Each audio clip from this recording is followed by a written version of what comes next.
Doctor شیر علی ترین ابھرتے ہوئے اسلامی اسکالر ہیں۔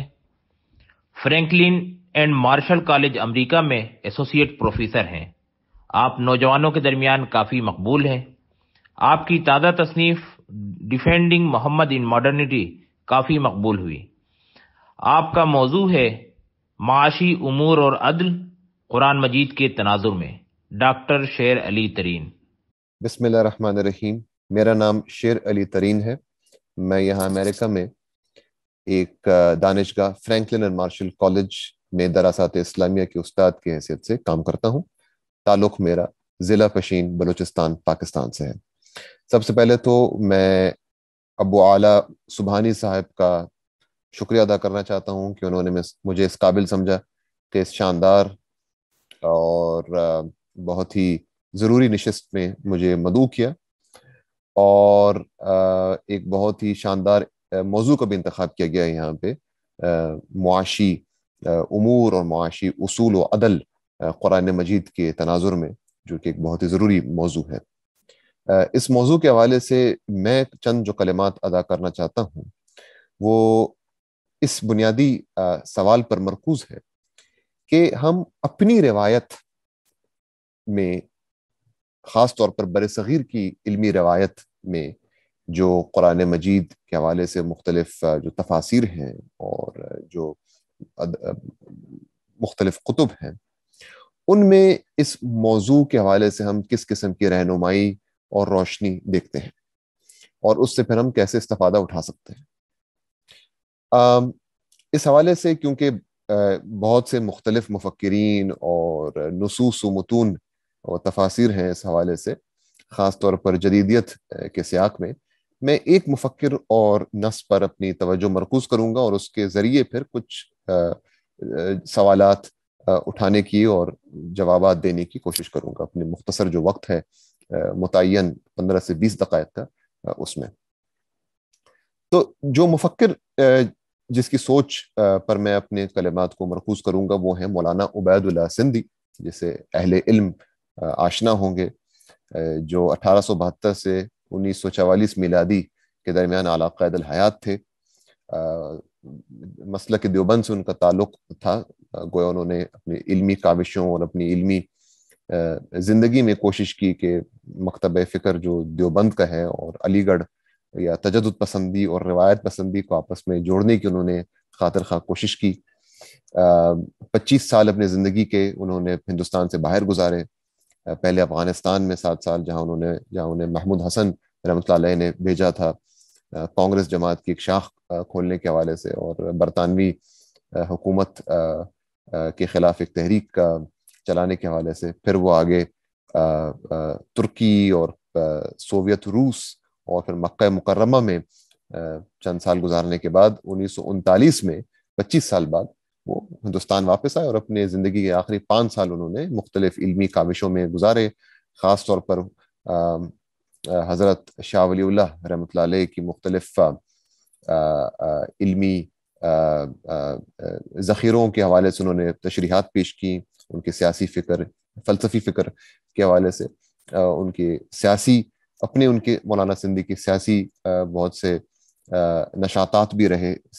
ان 5 سال میں، اور انہوں نے قرآن مجید کے حوالے سے بھی چند بہت ہی اہم کتب قلم بند کیے، جن میں سے ایک کا عنوان ہے قرآنی شعور انقلاب۔ قرآنی شعور انقلاب، جس پر میں چند دقائق بات کرنے کی خواہش رکھتا ہوں ابھی۔ قرآنی شعور انقلاب جو مولانا سندھی کی تفسیر ہے، اس کا ایک بنیادی اور ایک جو کلیدی ایک نقطہ ہے وہ یہ ہے کہ قرآن مجید کا جو ایک بنیادی جو منشور ہے اور جس قسم کے انقلابی سیاست کی طرف وہ انسانیت کو دعوت دیتا ہے، اس کا محوری ایک عنصر ہے، ایک جو بنیادی عنصر ہے وہ ہے معاشی عدل کا قیام اور معاشی استحصال کے خلاف تنقید اور جہاد۔ اور نبی اکرم صلی اللہ علیہ وسلم کی جو زندگی ہے اور جس طرح انہوں نے قریش میں جو سرمایہ پرستانہ ذہنیت کے خلاف تحریک کی قیادت کی، اور جس طرح انہوں نے قیصر و کسریٰ، جسے ہم رومن اور پرشین کہتے ہیں انگریزی میں، قلع قمع کیا. تو یہ جو ان کی ایک بنیادی سیاسی زندگی ہے نبی اکرم کی، اس کا ایک بنیادی جو اصول ہے وہ ہے معاشی عدل کو یقینی بنانا. اور مولانا سندھی یہ فرماتے ہیں کہ گویا جو قرآنی تفاسیر کی جو ایک علمی روایت ہے اسلام میں، خواہ وہ بر صغیر میں ہو یا دیگر ممالک یا دیگر مختلف دنیا کے حصوں میں، مختلف تاریخی ادوار میں، گویا اس میں بہت سے علمی جواہر ہیں، بہت سے علمی لطافت ہے، مگر وہ جو تفسیر کی روایت ہے وہ اس حد تک قرآن مجید کے لغوی جو ملامح ہیں اس پر مرکوز ہو گئی ہیں، اور اس پر ایک طرح سے توجہ جو ہے وہ معلق ہو گئی ہے، اور حرف با حرف اور آیت با آیت تفسیر و تشریح اتنے ایک رائج اسلوب بن کے سامنے آ گیا ہے کہ جو قرآن مجید کے بنیادی ایک سیاسی جو ایک ڈھانچہ ہے اور جو ایک انقلابی منشور ہے جس کی طرف وہ انسانیت کو دعوت دیتا ہے، اس سے گویا مسلم مفکرین اور مسلم عامت الناس کسی حد تک غافل ہو گئے ہیں. اور اسی شعور کو دوبارہ اس کا احیاء کرنا، اس کو دوبارہ سے اجاگر کرنا، وہی وہ سمجھتے ہیں ان کے یہ جو علمی یہ کاوش ہے اس کتاب میں، اس تفسیر میں، جو ایک موضوعی تفسیر ہے تقریباً 600 صفحات پر مشتمل ہے، تو اس کو وہ بنیادی طور پر اس تفسیر کا ہدف سمجھتے ہیں کہ جو انقلابی منشور ہے قرآن کا، معاشی عدل کو یقینی بنانے کے حوالے سے اس کا احیاء کرنا. اب یہ کتاب بہت ہی طویل ہے اور اس کے تمام مندرجات داخل ہونے کا میرے پاس وقت نہیں ہے، تو چند بہت ہی اہم نکات اور بہت ہی اہم جو اس کے لمحے ہیں اس کی طرف میں اشارہ کروں گا، اور اس سے پھر ایک دو جو ہے جو نتائج ہیں انہیں اخذ کرنے کی کوشش کروں گا. مولانا سندھی بنیادی طور پہ فرماتے ہیں اس تفسیر میں، جس کو انہوں نے 7 ابواب میں منقسم کیا ہے، اور مختلف جو قرآن کی صورتیں ہیں انہوں نے انقلاب کا جو ایک موضوع ہے اس کے مختلف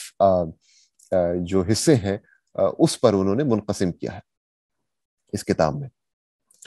اور جو ایک بنیادی نقطہ ہے ان کا اس کتاب میں وہ یہ ہے کہ قرآن مجید کے جو تعبدی آیات ہیں، جو بنیادی طور پر اللہ تعالیٰ کی وحدانیت کی طرف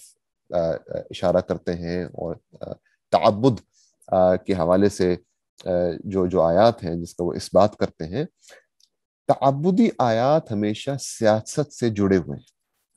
کہ سیاست کو ہمیں عبادت سے منفصل نہیں کرنے دینا چاہیے. یہ ایک بنیادی ان کا نقطہ ہے، اور اس کے پھر پیش نظر اور اس بنیادی اصول کی روشنی میں وہ مختلف قرآنی آیات اور صورتوں کی نئے طرز پر تفسیر پیش کرنے کی کوشش کرتے ہیں. تو ایک دو مثالیں لے لیتے ہیں.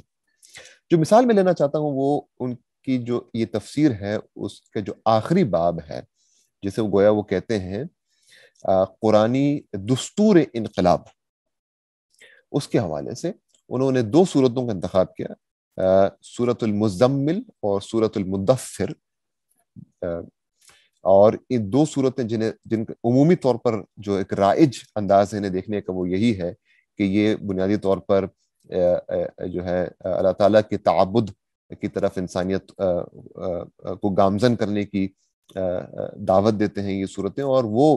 کفار و مشرکین جنہوں نے اللہ تعالیٰ کی وحدانیت کا رد کیا اور اپنے زندگی میں تعبد کا استیعاب نہیں کیا، اس کا پھر بعد الممات اور روز محشر میں پھر کیا حشر ہوگا. یہ بنیادی طور پر جو عمومی تفاسیر ہیں ان 2 صورتوں کے حوالے سے ہم دیکھتے ہیں. مولانا سندھی کے ہاں وہ ان 2 صورتوں کو دیکھتے ہیں ایک معاشی عدل اور معاشی انقلاب کو واقع کرنے کی طرف ایک منشور سمجھتے ہیں ان دو صورتوں کو، اور قرآن مجید کو بشکل عام بھی وہ سمجھتے ہیں کہ یہ ایک معاشی انقلاب کی طرف دعوت دیتا ہے اور معاشی انقلاب کا ایک منشور ہے. اسی لیے انہوں نے اس کتاب کا عنوان رکھا قرآنی شعور انقلاب. تو گویا وہ سورۃ المزمل میں جیسے جو اس کا ایک بنیادی عنوان ہے مزمل یا تزمیل، جسے بنیادی طور پر عمومی طور پہ دیکھا جاتا ہے کہ تہجد کی نماز کی طرف یہ اشارہ کرتا ہے. اور یہ نبی اکرم کی جو ایک ہمیں تصویر ملتی ہے کہ وہ ایک چادر اوڑے ہوئے رات گئے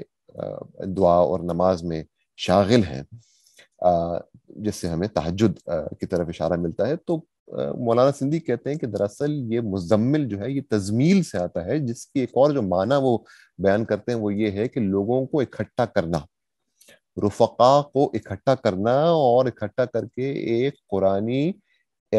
انقلابی جماعت کو واقع کرنا. پھر تھوڑی دیر بعد جو ہے اسی صورت میں سورۃ المزمل میں کہا جاتا ہے کہ رات جو ہے وہ تب دماغ تازہ ہوتا ہے اور یہ دعا اور نماز کے لیے خاص طور پر مناسب وقت ہے. تو مولانا سندھی کہتے ہیں یہ کہنے کا مطلب ہے کہ یہ وہ وقت ہے جب یہ تمام قرآنی انقلابی جماعت کے جو کارندے ہیں، لفظ استعمال کرتے ہیں گا بگا کامریڈز جو ہیں، وہ یہ انقلابی تعلیمات کا استیعاب کریں، سیکھیں، سمجھیں، اور پھر دن کے وقت وہ گویا عامت الناس میں جا کے اس کی تبلیغ کریں. تو یہاں ہم دیکھتے ہیں، اور ایک اور جو آیت ہے بڑی دلچسپ وہ تشریح کرتے ہیں، وَلَا تَمْنُن تَسْتَكْثِرْ. اس سے مولانا سندھی تعبیر دیتے ہیں جو ایک مارکسسٹ جو ایک مفہوم ہے سرپلس ویلیو، کہ آپ جو ہے عاملین سے کچھ کام لیں اور پھر اس کام کے عوض جو آپ معاوضہ دیتے ہیں وہ کم دیں، جو سرپلس ویلیو. تو اس کی تنقید وہ کہتے ہیں ہمیں ملتی ہے اس آیت میں وَلَا تَمْنُن تَسْتَكْثِرْ. تو یہ چند مثالیں ہیں سورۃ المزمل میں. پھر اگر ہم ان کی تشریح دیکھیں، تفسیر دیکھیں سورۃ المدثر کے حوالے سے، تو وہاں بہت ہی دلچسپ تشریحات پیش کرتے ہیں. خاص طور پر آیت نمبر 11 سے لے کر آیت نمبر 29 کی وہ تشریح پیش کرتے ہیں، اور وہ کہتے ہیں کہ یہ جو آیتیں ہیں تقریباً 20 آیتیں ہیں، وہ ایک سرمایہ پرستانہ ذہنیت میں جو ایک انسان رکھتا ہو، اس کے گھر میں جو ایک طفل پیدا ہوتا ہے، ایک بچہ جو پیدا ہوتا ہے، اور وہ کیسے بڑا ہوتا ہے اور اس کی کیسی ذہنی تشکیل ہوتی ہے لڑکپن میں، بچپن میں، اور اس کی کیسی ذہنی نشوونما ہوتی ہے. تو گویا یہ جو آیات ہیں وہ ایک سرمایہ پرستانہ ذہنیت کا تشخص کرتی ہیں یہ آیات مولانا سندھی کے مطابق. تو جیسے کچھ مثالیں لے لیں اس سورۃ المدثر کے حوالے سے. تو جیسے آیت نمبر 11 ہے جس سے وہ شروع کرتے ہیں، ذرنی ومن خلقت وحیدا، پھر وجعلت له مالا ممدودا وبنین شہودا. تو یہ جو آیات ہیں وہ جیسے کہا گیا ہے کہ ہم نے انہیں وافر دولت دی، جعلت له مالا ممدودا وبنین شہودا، اور ایسے بچے جو ان کے ساتھ ہوں ہمیشہ. تو وہ یہ کہتے ہیں کہ جو یہ سرمایہ پرستانہ ایک جو مالک ہے، جو انڈسٹریلسٹ ہے، اسے وافر مال ملا ہے، اور بچے اس کے ساتھ ہمیشہ اس لیے ہوتے ہیں کیونکہ جو عاملین ہیں، جو فلاحین ہیں، وہ اس کی کارخانے میں کام کر رہے ہیں، اور اس کے جو اس کی زمینیں ہیں اس پر وہ کام کر رہے ہیں، اور ان کے معاشی استحصال سے ان کے جو ہے ان کو جو ہے معاشی طور پر رگڑنے کے ذریعے جو ہے یہ اپنے دولت میں اضافہ کرتے ہیں اور اپنے خاندان کے ساتھ وقت گزارنے کی سہولت انہیں میسر ہوتی ہے. پھر آیت نمبر 14 میں ہے وَمَهَدتُّ لَهُ تَمْهِيدًا، اور اس کے لیے زندگی آسان کی گئی. آیت نمبر 15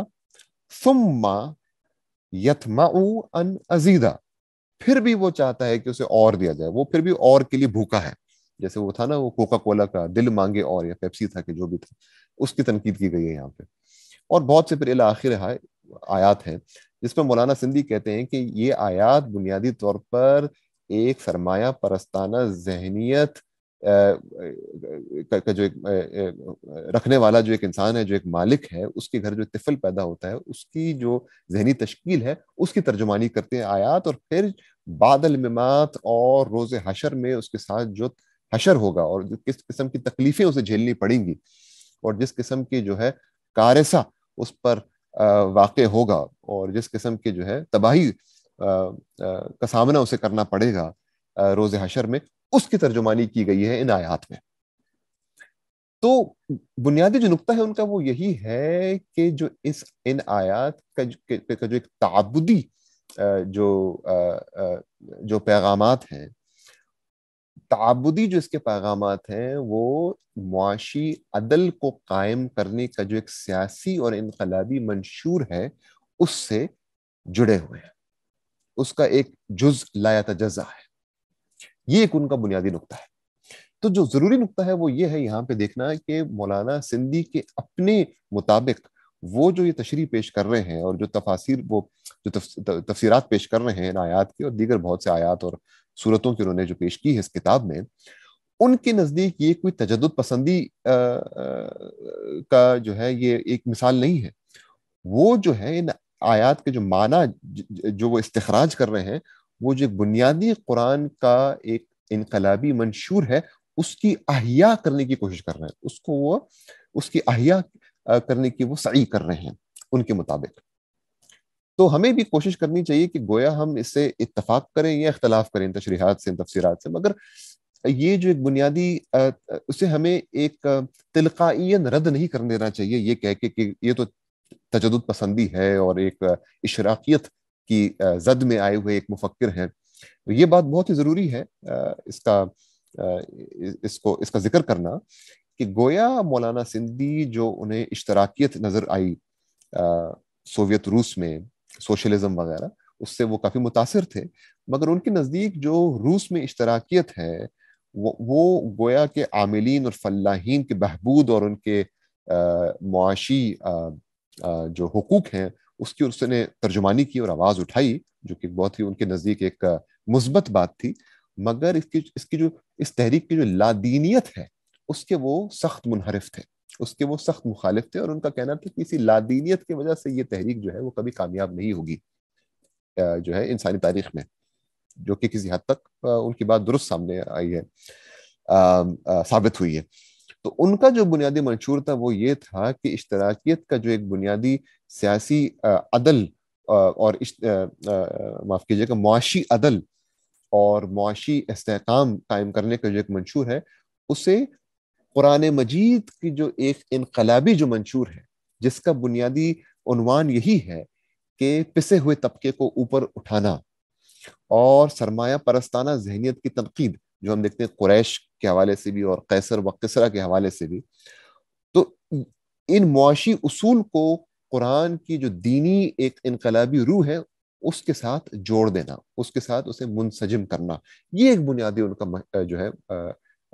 منشور تھا، اور یہ ان کا بنیادی مشروع تھا۔ تو یہ ایک ہم مثال دیکھتے ہیں، اور اس بات پر میں اپنی بات کو سمیٹوں گا کہ آپ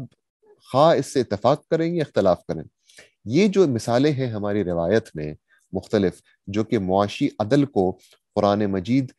کی انقلابی روح کا ایک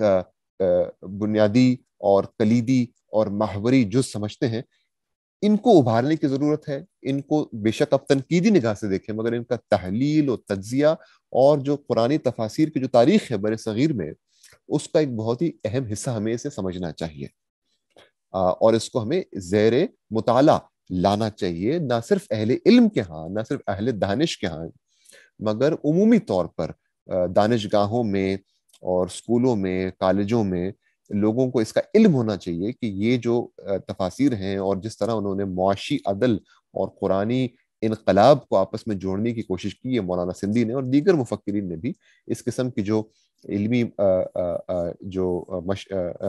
مشروعات ہیں اسے ہمیں زیادہ رائج طور پر سامنے رکھنے کی ضرورت ہے، خواہ آپ اس سے اتفاق کریں خواہ آپ اس سے اختلاف کریں۔ یہ ہماری علمی روایت کا ایک بہت ہی اہم ذخیرہ ہے اور ایک بہت ہی اہم عنصر ہے۔